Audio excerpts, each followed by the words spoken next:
नमस्कार दोस्तों, यदि आप भी अपनी हथेली का विश्लेषण करवाना चाहते हैं तो स्क्रीन पर दिए गए नंबर पर संपर्क कर सकते हैं। ये एक राइट हैंड मेल पाम है, उम्र है आपकी 26 वर्ष। सवाल आपके बहुत सारे थे करियर परिवार को लेकर, तो आपके सारे सवालों का जवाब मिल जाएगा आपको इस वीडियो में। इसके अलावा हमको आपकी रेखाओं में क्या दिखता है, किस तरह की रेखाएं हैं, क्या संकेत है, क्या चीज़ शुभ है क्या अशुभ है, एक क्लियर कट जानकारी आपको आपके बारे में मिल जाएगी। तो चलिए दोस्तों, यहाँ पर आपकी रेखाओं को देखकर, आपकी रेखाओं को समझकर आपके बारे में जानने का प्रयास करते हैं। तो सबसे पहले यहाँ पर देखेंगे तो यहाँ पर आपके हाथ में धनुषाकार रेखा दिखती है। यह रेखा जनरली समझदार व्यक्तियों के हाथ में ही होती है, हर किसी के हाथ में मिलती नहीं है। इस रेखा का अर्थ यह होता है कि व्यक्ति समझदार है। ऐसे व्यक्ति जीवन में कभी भी बड़े और गलत डिसीजंस नहीं लेते हैं। निर्णय हमेशा सही होंगे, काम के होंगे और व्यक्ति को उनसे फ़ायदा होगा। ऐसे व्यक्ति इमोशंस में आकर, किसी की बातों में आकर, गुस्से में आकर, आवेश में आकर कभी भी गलत निर्णय नहीं लेते हैं। इस तरह के संकेत, इस तरह के लक्षण मुझे यहाँ पर आपके हाथ में दिखाई पड़ते हैं। अब ग्रहों को देखेंगे, ग्रह हमको आपके बारे में क्या क्या बताते हैं। यह है बुध पर्वत। बुध से व्यक्ति का व्यापार देखा जाता है कि अगर व्यक्ति व्यापार करे तो कैसा रहेगा। मैं कहूँगा कि बहुत ज़्यादा बढ़िया नहीं रहेगा, बस ठीक ठाक ही रहेगा। व्यक्ति अगर बिजनेस करे तो हाँ, नौकरी से बहुत थोड़ा सा अच्छा कमा लेता है और जीवन में अपने खर्चों को निकाल देता है। व्यापार को लेकर कोई बहुत बड़े लक्षण आपके हाथ में है नहीं। अनटिल एंड अनलेस आप किसी पार्टनरशिप में बिजनेस करें तो हो सकता है कि दूसरा व्यक्ति भाग्यशाली हो, तो उसकी किस्मत की वजह से आप थोड़ा जीवन में आगे बढ़ जाए, लेकिन आपके हाथ में व्यापार करके कुछ बड़ा कर दिखाने के संकेत नहीं है। मैं ये नहीं कह रहा कि लाइफ में अचीवमेंट नहीं आएंगी, लाइफ में अचीवमेंट्स होंगी, लेकिन वो सारी की सारी जॉब से, नौकरी से या किसी सेल्फ डिपेंडेंट वर्क से ही देखी जाएंगी। इसके बाद यहाँ पर देखेंगे तो ये है आपके हाथ में आपका सूर्य पर्वत। अब सूर्य पर मुझे आपके हाथ में यहाँ पर एक बड़ी सूर्य रेखा दिखाई देती है। देखिए, सूर्य पर्वत पर एक सूर्य रेखा शुभ होती है, लेकिन वह सूर्य रेखा थोड़ी सी बड़ी होनी चाहिए। जब हाथ में ये सूर्य रेखा हो तो समाज में मान सम्मान व्यक्ति को ठीक ठाक मिल जाता है। यह रेखा पिता के सही कर्म, अच्छे कर्म, उनके आशीर्वाद, पितृपूर्वजों के आशीर्वाद का संकेत होती है। यह रेखा व्यक्ति के समाज में सही मान सम्मान का संकेत होती है। कभी भी झूठ आरोप नहीं लगेंगे, जित पर कोई बात नहीं आएगी, इस बात का ये रेखा सूचक होती है। हमको ऐसी कुछ स्थिति आपके हाथ में यहाँ पर दिखाई देती है। इसके बाद आगे बढ़ेंगे यहाँ पर तो आपके हाथ में ये है शनि पर्वत। शनि पर्वत पर सीधी खड़ी रेखा है। शनि पर्वत पर इस रेखा का होना शुभ होता है व्यक्ति के बुढ़ापे के लिए। इसका अर्थ यह होता है कि ऐसे जातक को बुढ़ापा आते आते अपने कमाए गए पैसे से सेटिस्फेक्शन मिल जाएगा। यह रेखा mental peace, happiness, success, satisfaction का संकेत होती है। हाथ में जब ये इस प्रकार की रेखा हो तो ऐसे जातक को अपनी उम्र के छोटे लोग जो होते हैं वो मान सम्मान देते हैं, सेवा करते हैं, बुढ़ापे के अंदर इज्जत देते हैं। इस तरह के लक्षण हमको यहाँ पर आपके हाथ में दिखाई देते हैं। इसके बाद अगर यहाँ पर देखेंगे तो ये है आपके हाथ में आपका बुध पर्वत। बृहस्पति पर्वत। बृहस्पति पर्वत पर कोई विशेष रेखा नहीं है। आपके हाथ में सारे ग्रह न्यूट्रल बैठे हैं, कोई ग्रह बहुत ज़्यादा शुभ नहीं है, बहुत ज़्यादा अशुभ नहीं है। जो अगर जीवन के बारे में अच्छी और बढ़िया बातें, मेन बातें मिलेंगी तो वो मिलेंगी रेखाओं में। अब अगर मंगल पर आते हैं तो मंगल पर मंगल रेखा है, बहुत छोटी सी है, हल्की सी है, लेकिन है। मंगल रेखा का हाथ में होना ही बहुत शुभ होता है। इसका अर्थ यह निकल कर आता है कि ऐसा जातक मंगल ग्रह के प्रभाव से प्रॉपर्टी में इन्वेस्ट करने वाला, प्रॉपर्टी से पैसा बनाने वाला, अपनी प्रॉपर्टी को आगे बढ़ाने वाला व्यक्ति होता है। तो ऐसे कुछ संकेत हमको यहाँ पर आपके हाथ में दिखाई देते हैं। फिर अगर आगे बढ़ेंगे तो ये है शुक्र पर्वत। शुक्र पर्वत पर आपके हाथ में आड़ी रेखाएं दिखाई देती हैं। इस ग्रह को, इस पर्वत को जब ऐसी आड़ी रेखाएं घेर लें तो इसका अर्थ होता है कि ऐसे व्यक्ति को कुछ समस्याएं होंगी। सबसे पहला, यह रेखा फैमिली इश्यूज, फैमिली प्रॉब्लम्स दिखाती है। यह रेखा फैमिली प्रॉब्लम्स के साथ साथ ओवर थिंकिंग, नेगेटिव थिंकिंग का संकेत होती है। यह रेखा व्यक्ति के जीवन में हम बोल सकते हैं कि व्यक्ति गलत आदतें, गलत संगत, का भी ये संकेत देखी जाती हैं। तो कुल मिला के व्यक्ति को पारिवारिक समस्याएं रहेंगी। जनरली अगर ये रेखा हो तो बुढ़ापे के अंदर समस्याएं ज़्यादा होती हैं, संतान से होती हैं। संतान का अपने माँ बाप की सेवा करने से पीछे रह जाना, उसमें थोड़ा अपनी जिम्मेदारी ना निभा पाना, ऐसे लक्षण देखने को मिलते हैं। तो यह रेखा है, तो इसलिए हम आपको जानकारी दे रहे हैं।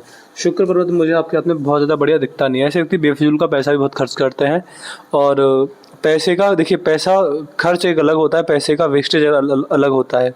तो यहाँ पर मैं वेस्टेज कहना चाहता हूँ कि पैसे का वेस्टेज बहुत करते हैं। जगह जगह बेवजह खर्च करना और जिसकी कोई ज़रूरत ना हो वहाँ भी खर्च करना, ऐसे भी व्यक्ति के लक्षण यहाँ पर देखे जाते हैं। इसके बाद यहाँ पर देखेंगे तो ये है आपके हाथ में केतु और ये है राहु। यह दोनों ग्रह भी मुझे यहाँ पर बढ़िया दिखाई पड़ते हैं। इन दोनों ग्रहों में कोई दिक्कत वाली बात है नहीं।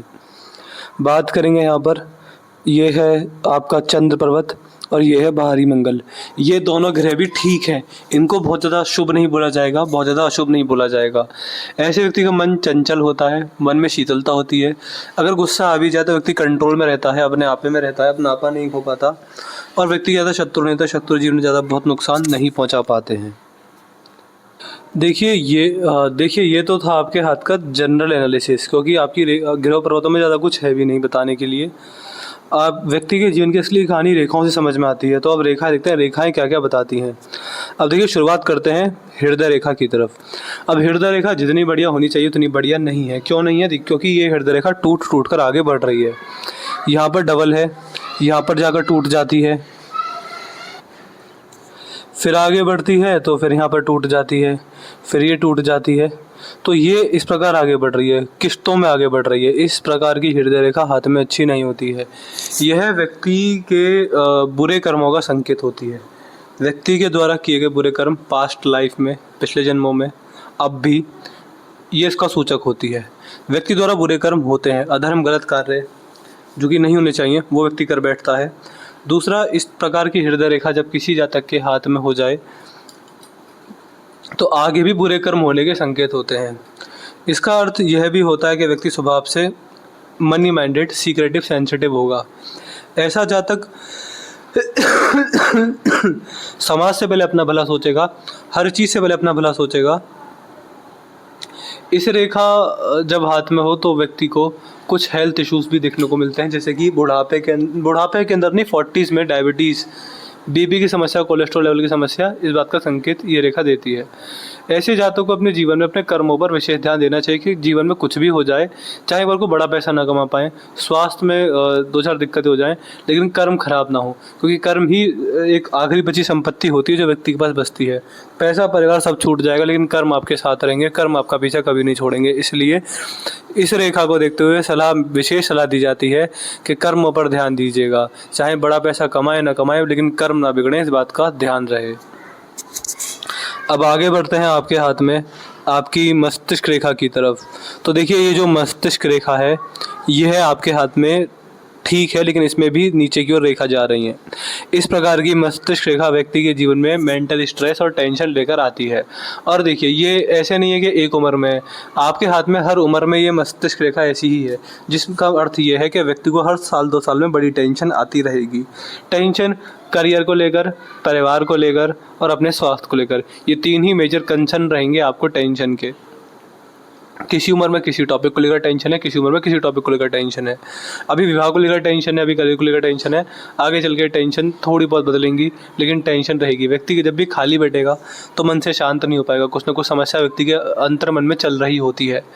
यह रेखा इस प्रकार की हो तो देखिए, आपकी जो मस्तिष्क रेखा है अंत में 2 भागों में टूट गई है, जो कि बुढ़ापे के अंदर राजयोग दिखाता है। राजयोग कैसे है? राजयोग केवल पैसे से है। मैं ये नहीं बोल सकता कि स्वास्थ्य ठीक रहेगा या बहुत ज़्यादा खुश होंगे, लेकिन पैसा बहुत रहेगा बुढ़ापे के अंदर, ये मैं बोल सकता हूँ। इसके अलावा अब बचती हैं आपके हाथ की 2 मुख्य रेखाएं, जीवन रेखा और मस्तिष्क और भाग्य रेखा। असली कहानी आपके हाथ में सही बोला जाए तो इन दोनों रेखाओं में है, बाकी तो आपके हाथ का प्रेडिक्शन जनरल ही रहेगा, जो जनरली सबका होता है। अब बात करते हैं भाग्य रेखा के बारे में। देखिए, भाग्य रेखा वो रेखा होती है जो व्यक्ति के पैसे का आगमन दिखाती है कि व्यक्ति के लिए क्या शुभ है, क्या अशुभ है, और व्यक्ति कहाँ से कितना पैसा कमा सकता है। आपकी भाग्य रेखा टेढ़ी है। टेढ़ी भाग्य रेखा व्यक्ति के जीवन में कुछ संकेत दिखाती है। अब उसके बारे में बारी बारी से बात करते हैं। सबसे पहला संकेत ये होता है कि जब ये टेढ़ी भाग्य रेखा हो तो ऐसे व्यक्ति के इष्ट देव होते हैं भगवान शिव शंकर, भोलेनाथ। ऐसे व्यक्ति को शिव भक्ति करनी चाहिए। आप ये तो मैं 100% बोल सकता हूँ, 99 भी नहीं, 100% बोल सकता हूँ कि आपका जन्म उनकी कृपा से हुआ है। जीवन में जो चल रहा है वो उनकी वजह से हो रहा है, आगे जो होगा वो उनकी वजह से होगा। और हर चीज़ के मालिक, आपके कर्मों के मालिक, आपके भाग्य के मालिक, आपके जन्म के कारक, आपकी आत्मा के मालिक आपके इष्ट देव। ऐसे व्यक्ति ने चाहे अपने पिछले जन्मों में कितने भी बुरे कर्म किए हों, लेकिन यह व्यक्ति मतलब आप पिछले जन्मों में भी शिव भक्त रहे हैं, इस बात का संकेत है। तो जीवन में कुछ भी हो, लेकिन ऐसे व्यक्ति के लिए शिव भक्ति अमृत समान होती है। अमृत से भी ऊपर स्थान होता है। अगर चंद्र की भाग्य रेखा यानी टेढ़ी भाग्य रेखा हो, व्यक्ति भगवान शिव का भक्त हो, तो जीवन में कुछ हो ना हो व्यक्ति खुश जरूर रहेगा, व्यक्ति सफल जरूर हो जाएगा। ये इस बात का संकेत होती है। दूसरा, चंद्र की भाग्य रेखा यानी ये टेढ़ी भाग्य रेखा जो होती है, यह व्यक्ति को जन्म स्थान से दूर सफलता लेकर आती है। आपका एक सवाल था फॉरेन को लेकर, तो हाँ, फॉरेन के संकेत आपके हाथ में पूरे हैं। वो तब है जब आप अपने 40s भी पार कर चुके होंगे, बुढ़ापे में आ रहे होंगे, तब आपको ऐसा चांस आएगा। यह रेखा व्यक्ति को जन्म स्थान से दूर लेकर जाती है। तीसरा, ऐसे व्यक्ति के लिए जीवन साथी भाग्यशाली होते हैं। एक सलाह मैं आपको दूंगा, देखिए, अगर चंद्र की भाग्य रेखा वाले जो क्लाइंट मेरे पास आपसे पहले आए हैं, उनमें कुछ व्यक्तियों के साथ ऐसा हुआ है, मैं साफ साफ बोलता हूँ, अगर चंद्र की भाग्य रेखा है और ऐसा व्यक्ति विवाह के बाद एक्स्ट्रा मैरिटल अफेयर रखता है, या व्यक्ति अपने जीवन साथी से ईमानदार नहीं है, बेईमान है, तो मैंने ऐसे व्यक्तियों को अर्श से फर्श पर आते हुए देखा है। व्यक्ति अपने विनाश को खुद आगमन देगा। इसलिए बहुत ज़्यादा स्ट्रॉन्ग एडवाइस है कि देखिए, चंद्र की भाग्य रेखा भगवान शिव की कृपा दिखाती है, और 99% लोग ऐसे होते हैं जिनके जीवन साथी बहुत भाग्यशाली आते हैं। आपको अभी चिंता लग रही होगी, लेकिन आप कुछ सालों बाद महसूस करेंगे कि जिनसे विवाह हुआ है वो भाग्यशाली हैं। उनके आपके जीवन में आने के बाद आपकी फाइनेंशियल ग्रोथ होगी। साफ साफ शब्दों में बोलूं तो ऐसे व्यक्ति का वैवाहिक जीवन जितना मधुर होगा, व्यक्ति उतना ही जीवन में ग्रो करता है। ऐसे व्यक्ति के घर की स्त्रियां जितना खुश, जिसमें स्त्रियों में माताजी, बहनें, बेटियां सब आते हैं, लेकिन मेजर होते हैं जीवन साथी। तो ऐसे व्यक्ति के जीवन साथी जितना खुश, सुखी, संपन्न रहते हैं, आपको मौके उतने ही मिलेंगे बड़ा पैसा कमाने के। आपके भाग्य में इतना दम ही नहीं है कि आप बड़ा पैसा कमा लें। ये सीधे सीधे शब्दों में बोलता हूँ, ऐसे व्यक्ति बड़ा पैसा अपने जीवन साथी के भाग्य से ही कमाते हैं। अगर आपको यकीन ना हो तो मैं ये 100% बोल सकता हूँ, विवाह के बाद आपको फाइनेंशियल ग्रोथ मिलेगी, 100% मिलेगी। विवाह के 2 साल के अंदर लिख के ले लीजिए, विवाह के 2 साल के अंदर आपका प्रमोशन होगा, या किसी भी तरह बड़ा पैसा कमाएंगे। फिर वो चाहे अल्पकालीन पैसा आ जाए, प्रमोशन हो जाए, कुछ अपॉर्चुनिटी मिल जाए, लेकिन विवाह के 2 से खींच के 2.5 मान लीजिए, लेकिन आपको ग्रोथ मिलेगी, क्योंकि जीवन साथी भाग्यशाली होते हैं। और ये सलाह दी जाती है, कभी भी कुछ भी कर लें, लेकिन जीवन साथी को धोखा मत दीजिएगा, आपका बहुत बुरा समय शुरू हो जाएगा। तो ये 3 लक्षण होते हैं व्यक्ति को जो ध्यान रखने चाहिए: शिव भक्ति, जन्म स्थान से दूर, भाग्योदय, और बहुत भाग्यशाली जीवन साथी होंगे, जिस वजह से व्यक्ति को भी उतना ही ईमानदार अपने जीवन साथी के लिए रहना रहता है। पैसे से, अपनी ऑनेस्टी से, अपने सुख से, अपने हर चीज़ से कभी भी किसी दूसरी पराई स्त्री पर आंख उठा के मत देखिएगा, आपका बुरा समय अपने आप शुरू हो जाएगा। ये मैं 100% अपने पुराने क्लाइंट्स पर देखी हुई मैं बात बता रहा हूँ। जैसा मैंने आपको बताया था कि आपके पूरे हाथ में कुछ नहीं है। जो बातें हैं, जो अलग बातें हैं, वो आपकी भाग्य रेखा, आपकी जीवन रेखा में ही है। बाकी पूरा हाथ बिल्कुल नॉर्मल है, कुछ भी नहीं है। मतलब हाथ ऐसा है कि 10 मिनट नहीं लगे इसको पढ़ने में। केवल जो समय लगा मुझे आपके हाथ को समझने में, वो आपकी भाग्य रेखा, जीवन रेखा में ही समझ में आया। बाकी आपका प्रॉपर हाथ, सारे ग्रह, सारी रेखाएं बिल्कुल नॉर्मल है, बिल्कुल न्यूट्रल है, न्यूट्रल, ज़ीरो, निल है। जो दिखता है वो इन रेखाओं में ही है। अब आते हैं जीवन रेखा की तरफ। यहाँ जन्म होता है, यहाँ से जीवन रेखा चलती है। ये जैसे जैसे आगे बढ़ रही है, जैसे जैसे आपकी उम्र बढ़ रही है, यह आपको जन्म स्थान से दूर लेकर जा रही है। फॉरेन 100% है, और वो भी बुढ़ापे के आसपास। ये ऐसी जीवन रेखा है, ये आप जितना जन्म स्थान से दूर जाएंगे, मुझे लगता है कि इसने असर दिखा दिया होगा और आप अब भी जन्म स्थान से दूर ही होंगे। तो जितना जन्म स्थान से दूर जाएंगे उतना ही आपके लिए शुभ होगा, उतनी ही बड़ी फाइनेंशियल अचीवमेंट्स आपको मिलेगी। दो चीज़ें, जन्म स्थान से दूर और जीवन साथी के साथ ईमानदारी, आप बड़ा पैसा आप आराम से कमा लेंगे। इसके अलावा हेल्थ की बात की जाए, क्योंकि जीवन रेखा से हेल्थ और व्यक्ति की आयु भी देखी जाती है, आयु अच्छी है, बढ़िया है। ट्रैवलिंग बहुत होगी जीवन में, ट्रैवलिंग करना रहेगा। अब आपको अच्छा लगता है या बुरा लगता है, लेकिन ऐसे व्यक्ति के जीवन में ट्रैवलिंग बहुत होती है। और आयु के हिसाब से हाथ बढ़िया है, पूर्ण आयु के संकेत हैं। भगवान ने जितनी सांसें दी हैं किस्मत में, सारी की सारी पूर्ण हो जाती हैं। ऐसे व्यक्ति अल्पायु नहीं होते, बुढ़ापे तक आराम से पहुंच जाते हैं। और यह रेखा ऐसी है कि व्यक्ति अपने जवानी में बेशक फॉरेन चला जाए, लेकिन अंततः अपने बुढ़ापे के अंदर अपने जन्म स्थान पर लौट कर आता है, अपने देश अपने घर लौट कर आता है। ऐसे संकेत हैं। तो यहाँ पर मुझे जो भी समझ में आया मैंने बता दिया। एक बार आपके सवाल और ले लेते हैं। आपके सवाल क्या थे, सवालों का जवाब भी देख लेते हैं। किस एज में मैं रिच बन जाऊँगा? आप हर एज में रिच बन जाएंगे। दो कर्मों को लेकर, जन्म स्थान से दूर जाने पर, भगवान शिव की भक्ति करने पर, जीवन साथी से ईमानदार रहने पर, और विवाह के बाद आपको प्रमोशन मिलेगा, आपको लाभ रहेगा, आपको किस तरह बड़ी अपॉर्चुनिटी आएगी बड़ा पैसा कमाने की। शादी कब होगी? 26 वर्ष के हैं, शादी में तो अभी बहुत समय है। जनरली चंद्र की भाग्य रेखा वाले व्यक्तियों के जीवन में शादी लेट होती है, लेकिन बढ़िया होती है। देर आते लेकिन दुरुस्त आते हैं। तो मुझे इस रेखा को देखकर मैं बोल सकता हूँ कि 29 के बाद ही आप समझिएगा। अगर जल्दी थोड़ा सा है तो मैं आपको उपाय दे दूंगा, उससे थोड़ा बहुत फ़ायदा मिलेगा, ऐसा नहीं कि अभी हो जाएगी। अगर मान के चलिए आपकी विवाह 29 में लिखा है, अगर आप रेमेडी डेली करते हैं तो वो 2-4 महीने पीछे को हो जाएगा, इससे ज़्यादा नहीं हो पाएगा। मैं अब्रोड में सेटल हो सकता हूँ, 100% हो सकते हैं, लेकिन वापस जरूर आएंगे, प्रॉपर सेटलमेंट नहीं है। कमाने के लिए चले जाना, कुछ साल रहना, वापस आ जाना, ऐसा है। दोबारा सवाल पूछा, मेरी शादी कब होगी? मैंने बता दिया। मेरी मैरिज लाइफ कैसी रहेगी आपके ऊपर है, आपके जीवन साथी से कोई दिक्कत नहीं है। मुझे बिजनेस करना चाहिए नहीं करना चाहिए, जन्म स्थान से दूर का हो, पार्टनरशिप का हो तो कर लीजिएगा, पार्टनरशिप में जरूर कीजिएगा। गवर्नमेंट जॉब का है कुछ, मैंने चंद्र की भाग्य रेखा वाले व्यक्ति को गवर्नमेंट जॉब में नहीं देखा। तो ये हैं आपके सारे सवालों के जवाब। कोई उपाय देना नहीं है, मैंने जो भी उपाय थे वो मैंने एडवाइस के रूप में बता दिए कि ये करना है, ये नहीं करना, उनको जरूर कीजिएगा। कोई डाउट हो, कोई क्वेरी हो, लिख दीजिएगा।